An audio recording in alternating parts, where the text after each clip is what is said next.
नमस्कार, स्वागत है आपका नादी टीवी में और मैं हूं आपके साथ पूनम जैन। सत्ता का महासंग्राम देख रहे हैं और आप आज जिस दिन का इंतजार था वो दिन आ गया है। उत्तर प्रदेश, गोवा, मणिपुर और उत्तराखंड में बीजेपी ने सरकार बना ली है। विधानसभा चुनाव में मिली जीत के साथ ही बीजेपी ने कई नए रिकॉर्ड बनाए हैं। उत्तर प्रदेश में करीब 35 साल का इतिहास तोड़कर बीजेपी लगातार दूसरी बार सरकार में काबिज हुई, तो उत्तराखंड गठन के बाद लगातार दूसरी बार सरकार बनाकर बीजेपी ने यहां भी नया इतिहास रच दिया है। हालांकि गोवा में बीजेपी को पूर्ण बहुमत नहीं मिला, लेकिन 20 सीटों में जीत के साथ भाजपा राज्य की सबसे बड़ी पार्टी बनकर सरकार बनाने की दावेदारी पेश कर रही है।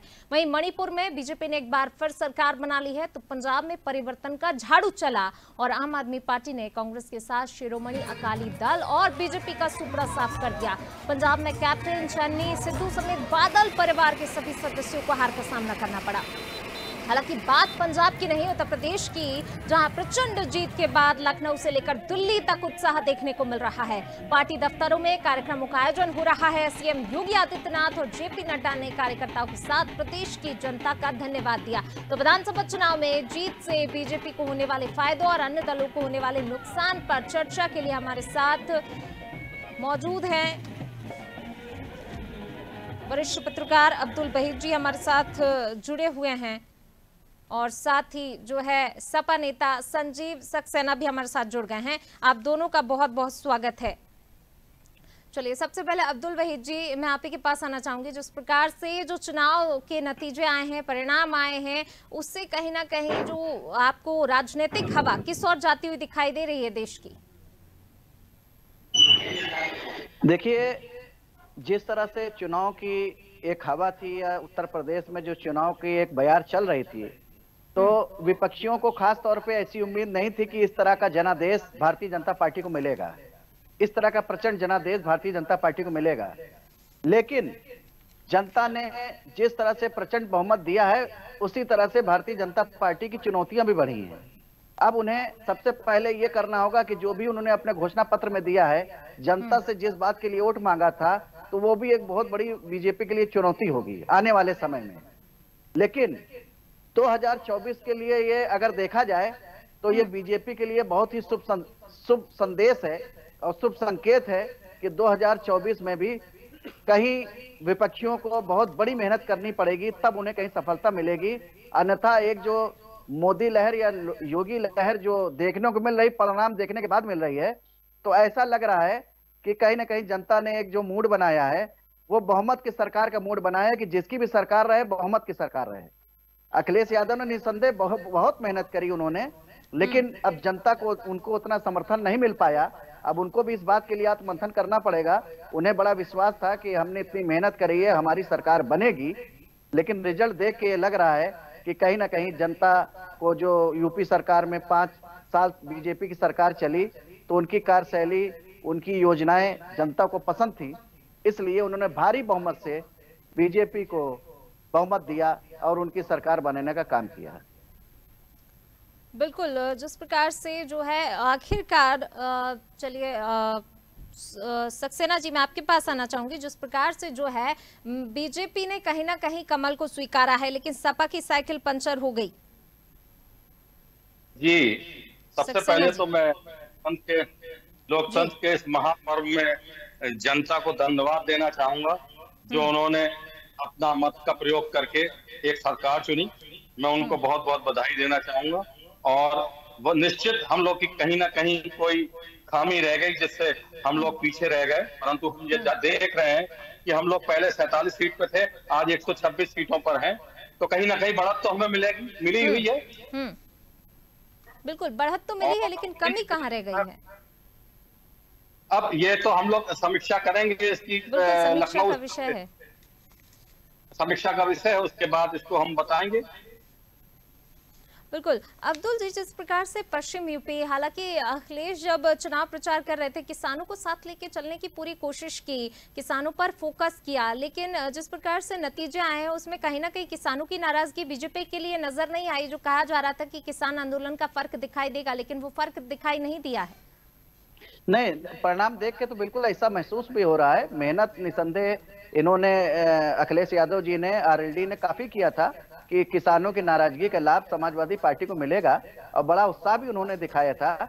लेकिन कहीं ना कहीं जो उनकी एक सोच थी कि किसान या वहां के जाट सब लोग मिलकर समाजवादी पार्टी और आरएलडी को वोट करेंगे, तो उसमें कोई ना कोई कमी रही है कि ऐसा क्यों हुआ कि भाजपा पे जाटों ने ज्यादा विश्वास किया और आरएलडी और समाजवादी पार्टी पे इतना विश्वास किसानों ने नहीं उतना इनके पक्ष में मतदान किया। तो कोई ना कोई जरूर इस तरह की कमी रही है। अब ये तो दोनों पार्टियों को आत्ममंथन करना पड़ेगा कि ऐसा क्यों हुआ। बल्कि उत्साह में भी थे काफी अखिलेश यादव की हमारी पश्चिम में जब भी चुनाव 2 चरणों का हुआ तो वहीं से बढ़त हासिल होगी। लेकिन आज रिजल्ट देखने के बाद हमें यह लगा कि जो उनका अंदाजा था वो गलत था। बिल्कुल। और यहाँ पर अब्दुल जी एक चीज का और जिक्र करना चाहेंगे, जिस प्रकार से बीजेपी के पास जितनी सीटें आई हैं, स्टार्टिंग में जो कहा जा रहा था कि 300 पार, लेकिन कहीं ना कहीं जो पिछली बार के आंकड़े से भी अगर तुलना करें तो इस बार कमी रह गई। आखिर किस कारण से वो कमी रही, इस चीज को भी अगर हम समझना चाहें आपसे तो। नहीं, देखिए, वोटों का प्रतिशत भारतीय जनता पार्टी का उतना ही रहा, वो कम नहीं हुआ है। सीटें भले उनकी कम हुई हैं, लेकिन वोटों का प्रतिशत उतना ही बना हुआ था जितना पिछली बार था। हाँ, सीटों में हेरफेर थोड़ा सा हुआ है, वो भी 271 सीटें पाकर बहुमत से भी ज्यादा उनके पास सीट है। हाँ, अब वो उसमें कई उनके मंत्री हारे हैं जिनकी कार्यशैली नहीं ठीक थी। अब उनको भारतीय जनता पार्टी को भी आत्ममंथन करना पड़ेगा। डिप्टी सीएम भी काफी मतों से आगे पीछे चल रहे थे, कुछ देर के लिए मतगणना भी रोकी गई थी और कई मंत्री उनके हारे भी है पूर्वांचल में। तो उनको भी कहीं ना कहीं ये सीटें क्यों कम हुई हैं, उनको भी मंथन करने की आवश्यकता पड़ेगी। और बहुत सी सीटें ऐसी हैं जो 1000-2000 के अंतर से भारतीय जनता पार्टी में जीती है, तो उसमें भी देखेंगे इतने कम अंतर से मुझे क्यों जीत मिली, बड़ी भारी मतों से जीत क्यों नहीं मिली। तो मंथन कहीं ना कहीं सबको करना पड़ेगा। लेकिन इस जो आज का रिजल्ट आया है उसको देख के यही लगता है कि मोदी योगी की चमक जो कहीं ना कहीं मतदाताओं में या और विपक्षी पार्टियों को लग रहा था कि चमक कम हुई है, लेकिन चमक उनकी बरकरार है इन रिजल्टों को देखते हुए। बिल्कुल, चमक जो है बरकरार है मोदी योगी की। सक्सेना जी, जिस प्रकार से जो है सपा ने हालांकि ठीक है अच्छी एक बढ़त बनाई है पिछली बार की अपेक्षा, आपने जैसा कहा कि पिछली बार की तुलना में इस बार सपा बढ़त में है, लेकिन कहीं ना कहीं आपको लगता है कि बसपा ने वोट काट दिए। अगर बसपा ने इनडायरेक्ट वे में अघोषित साथ बसपा का बीजेपी को मिल गया और इस कारण से सपा के वोट कट गए। जी बिल्कुल, अघोषित साथ उनको मिला है, बीजेपी को मिला है बसपा का। जी सक्सेना जी। चलिए अब्दुल वहीद जी, जिस प्रकार से यही सवाल आपसे कि विपक्षी पार्टियां और कहीं ना कहीं सभी कह रहे हैं कि जिस प्रकार से जो है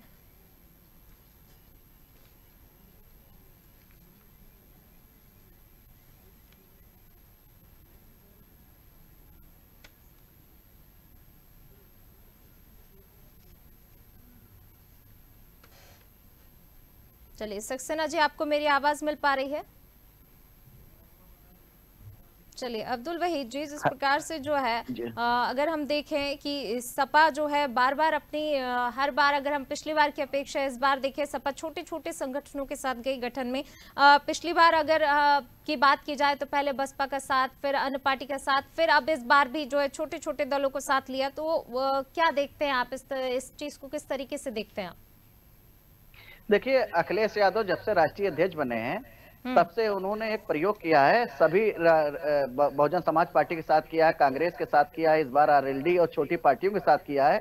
तो उन्होंने जो गठबंधन किया है लेकिन उसमें कभी वो सफल होते हुए नहीं दिखे हैं। गठबंधन से कहीं ना कहीं उनका नुकसान ही हुआ है, जब भी हुआ, चाहे कांग्रेस के साथ हुआ हो, चाहे बहुजन समाज पार्टी के साथ हुआ हो। लेकिन जिस सोच के साथ उन्होंने गठबंधन किया था कि वोटों का ट्रांसफर हो जाएगा, तो उसमें वो फेल दिखे और वोटों का ट्रांसफर ढंग से नहीं हो पाए, जिससे उनके तीनों बार के गठबंधन जो है फेल रहे। इस बार भी वो फेल ही दिखे। सीटें जरूर उनकी बढ़ी हैं, 47 से 127 हो गई हैं, लेकिन हमें ये लगता है कि जो उनका प्रयोग है वो प्रयोग इस बार भी सफल नहीं हो पाया है। बिल्कुल, यानी कि नए नए प्रयोग कह सकते हैं कि जो आस एक लगा के बैठे थे उसमें असफल हुए हैं। बिल्कुल बिल्कुल, यही कहा जाएगा। बिल्कुल, यहाँ पर एक चीज और, बीजेपी की अगर बात की जाए खासतौर से नोएडा सीट, वहां से भी एक नया रिकॉर्ड बीजेपी का बना।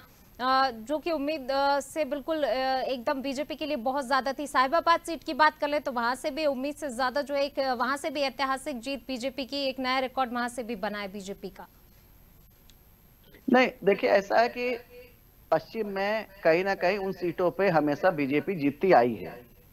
इस बार भी बीजेपी वहां से उनके कैंडिडेट जीते हुए, चाहे पंकज सिंह हो या और भी जो वहां पे प्रत्याशी थे भारतीय जनता पार्टी के, उन्होंने मोदी योगी की योजनाओं को कहीं ना कहीं जनता के सामने प्रस्तुत किया।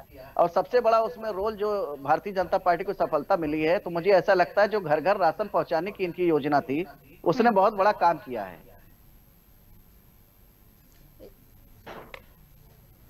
बिल्कुल अब्दुल जी, 24 के नजरिए से क्या लग रहा है, क्या बाइपोलर इलेक्शन होगा? नहीं, 24 में देखिए जो ये 2022 का जनादेश भारतीय जनता पार्टी या अन्य पार्टियों को मिला है, तो उससे भारतीय जनता पार्टी की राह 2024 की आसान दिखने लगी। आज मोदी जी ने भी अपने अभिभाषण में जो उन्होंने भारतीय जनता पार्टी कार्यालय में संबोधन किया है, उन्होंने अपने इशारों में तमाम राजनीतिक दलों को जो उनके ऊपर आरोप लगता रहा है कोरोना काल से लेके और भी तमाम चीजों का, उसका जवाब भी उन्होंने दिया है। आज हजारों की उन्होंने कार्यकर्ताओं के बीच में अपनी बात को पहुंचाया है कि आगे 2024 का मिशन कैसे कामयाब होना है, उन्होंने कार्यकर्ताओं को अपना एक संदेश भी दिया है। बिल्कुल, और एक चीज और, जिस प्रकार से योगी ने अभी जो भाषण दिया उसमें राष्ट्रवाद सुशासन की बात यहाँ पर कही गई, योगी जी ने कही, लेकिन क्या लगता है राष्ट्रवाद और सुशासन को लेकर जनता ने स्वीकारा है, या फिर विकास के साथ जनता आगे बढ़ी है, या फिर राशन जो बांटा गया है कोरोना काल के दौरान और भी जो योजनाएं चलाई गई उसके साथ जनता गई है? देखिए उसमें एक तो सबसे बड़ी जो योगी जी का जो एक ईमानदार छवि बनी है, एक उनपे कभी भ्रष्टाचार का आरोप नहीं लगा है। सबसे बड़ा जो जनता में संदेश था कि तमाम मुख्यमंत्री आए यूपी में, लेकिन हर किसी पे कोई ना कोई किसी तरह का आरोप लगा है, घोटाले का भी लगा, भ्रष्टाचार का भी लगा है, लेकिन योगी जी के ऊपर अभी पूरे 5 सालों में किसी तरह का भ्रष्टाचार का आरोप नहीं लगा है। दूसरी बात, उनकी जो तमाम योजनाएं केंद्र सरकार की और राज्य सरकार की योजनाएं जो जन जन तक पहुंची हैं, महिलाओं तक पहुंची हैं, गांव गरीब तक पहुंची है। अब उसमें चाहे राशन का हो, गैस का हो, हम लोग को ये जो हम लोगों को देखने में आए थे कि महंगाई भी एक मुद्दा बन रहा था, लेकिन महंगाई पर ये सारे मुद्दे जो है भारी पड़ गए। महंगाई पे जनता को जो वोट करना चाहिए या बेरोजगारी पे जो वोट करना चाहिए वो पीछे रह गए, और इनकी योजनाएं जो जनता तक पहुंची वो भारी पड़ गई, इसीलिए इतनी भारी सफलता इनको मिली है। उसमें मुख्यमंत्री की शानदार छवि का भी बड़ा असर रहा है।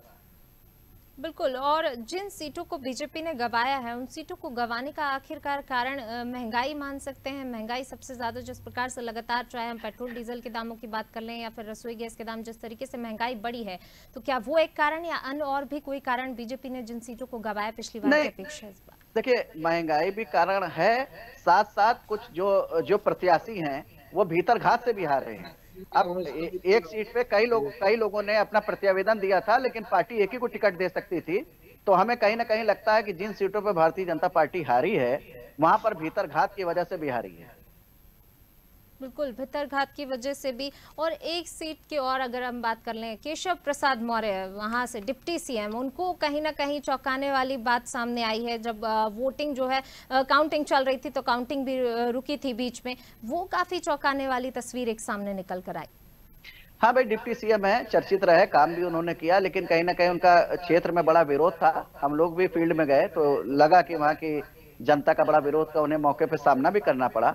तो हमें लग रहा है कि वहाँ की जनता उनके कार्यकलापों से खुश नहीं थी, इसलिए वोटिंग में इस तरह की बात आई कि वो काफी पीछे चलते रहे, लास्ट तक पीछे चलते रहे। और पल्लवी पटेल ने काफी वहाँ पे मेहनत करी, और हमें लगा कि वहाँ पे जो पटेल वोट है वो पल्लवी पटेल को काफी बड़ी मात्रा में वोटिंग भी किया उन्होंने, और आखिर तक डिप्टी सीएम जो है 5000 वोटों से पीछे चल रहे थे। बिल्कुल, और एक सीट और जहां से आराधना सिंह, कांग्रेस की एक सीट पर एक महिला प्रत्याशी ने जीत दर्ज की है, वो भी एक अलग तस्वीर निकलकर सामने आई है। देखिए वो तो परंपरागत सीट रही है, आराधना मिश्रा, मोना मिश्रा जी, और उनके पिताजी की सीट रही, और काफी समय से वो जीतती रही हैं भारी मतों से, और रिकॉर्ड मतों से प्रमोद तिवारी जी भी जीतते रहे हैं। तो उसी तरह से उसको उन्होंने कायम रखा, और वहां से इस बार भी उन्होंने सफलता हासिल करी। तो वो चूंकि वहां पे जनता से जुड़े रहते हैं, तो हमें लगता है कि जनता ने भी उनको स्वीकार किया, उनकी कार्यशैली को भी, और पुरानी एक हमेशा उनको सीट देती रही है जनता, इसी वजह से उनको वो भी सीट मिली है। बिल्कुल। और कहीं ना कहीं अगर हम देखा जाए ओवरऑल जिस प्रकार से नतीजे आए हैं, तमाम तरह के चुनाव प्रचार के दौरान बयान सामने निकल कर आए, तीखे बयान दिए गए, शब्दों की मर्यादा भी कई बार तोड़ी गई और मुद्दों से भटकाने की जनता को पूरी कोशिश की गई। ध्रुवीकरण भी यहाँ पर देखने को मिला, ध्रुवीकरण की कोशिश की गई, लेकिन जनता जो है मुद्दों को ही लेकर मतदान केंद्र तक पहुंची। आज जिस प्रकार के नतीजे आए हैं उससे साफ तौर पर जाहिर होता है कि जनता जिस प्रकार से पहुंची तो मुद्दे ध्यान में रखकर ही पहुंची थी। मुद्दों से भले भटकाने की कोशिश की गई हो, लेकिन जनता भटकी नहीं है मुद्दों से। हाँ, जनता ने, देखिए, जनता सबसे पहले तो जो घोषणा पत्र सारे राजनीतिक दलों ने जनता को दिया, जनता ने उसको गौर किया कि हाँ, हमारी चीजों को कौन पूरा कर सकता है या समस्या को कौन हल कर सकता है। तो उसमें चूंकि बीजेपी ने पिछली बार जो भी घोषणा पत्र दिया था उसमें कुछ चीजें उन्होंने पूरी भी करी थी। इस बार समाजवादी पार्टी ने भी बड़ा आकर्षक अपना घोषणा पत्र दिया था, लेकिन हमें लगता है वो जनता तक उस चीज की जानकारी सही ढंग से नहीं पहुंच पाई। जैसे उसमें 300 यूनिट बिजली वगैरह की भी जानकारी थी। तो उन्होंने बहुत सोच विचार करके ये हुआ कि इसी सरकार को यदि रिपीट किया जाएगा तो डबल इंजन की सरकार हो सकता, प्रदेश का वास्तव में भरपूर विकास कर सके। और जिस तरह से सुरक्षा का मामला था कि इन 5 सालों में कोई बहुत बड़ा दंगा नहीं हुआ, जनता ने वो भी देखा कि हाँ भाई, इस सरकार में कोई बहुत बड़ा दंगा नहीं हुआ। तो काफी सोच विचार करके अंत में फिर यही जनता ने तय किया कि भारतीय जनता पार्टी को 5 सालों के लिए और मौका दिया जाए, ताकि सही रूप में प्रदेश का विकास हो सके। बिल्कुल। और जिस प्रकार से वोट फीसदी जो बढ़ा है, वोट फीसदी और दलितों का जो वोट मिलने से क्या कह सकते हैं कि बीजेपी के लिए लोकसभा चुनाव की राह आसान हो गई? बिल्कुल, देखने में यही लग रहा है। जिस तरह से बहुजन समाज पार्टी को मात्र 1 सीट मिली है और 12% उनको वोट प्रतिशत भी है, तो ये लग रहा है कि कहीं ना कहीं जो बसपा के परंपरागत वोट थे वो भारतीय जनता पार्टी में शिफ्ट हो गए हैं। इसी वजह से इनके वोट प्रतिशत भी बढ़ा और इनकी सीटें भी बढ़ी है। बीजेपी से हमारे साथ हरिश्चंद्र जी जुड़ गए। अब्दुल जी, मैं यहाँ पर आपको रोकना चाहूंगी। हरिश्चंद्र जी, सबसे पहले तो आपको बधाई।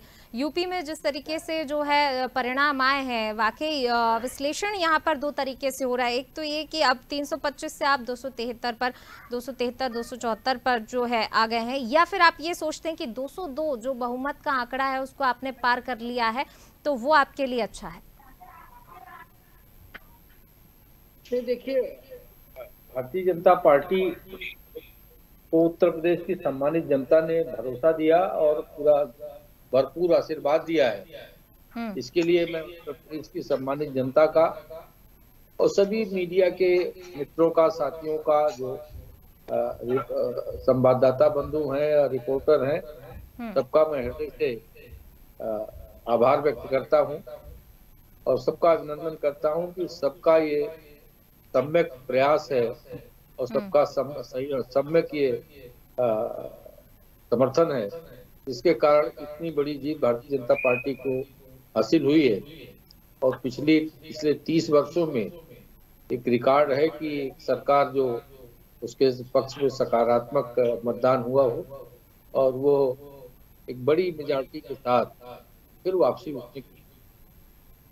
और दूसरा सबसे बड़ा कारण ये है कि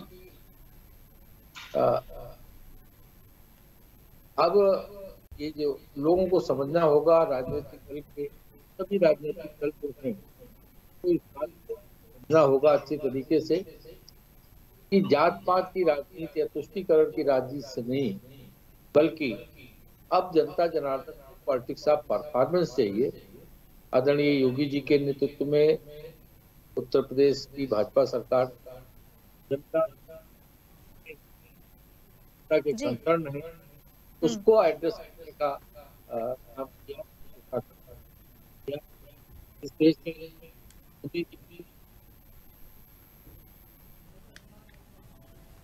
चलिए, आप दोनों का इस चर्चा में शामिल होने के लिए शुक्रिया।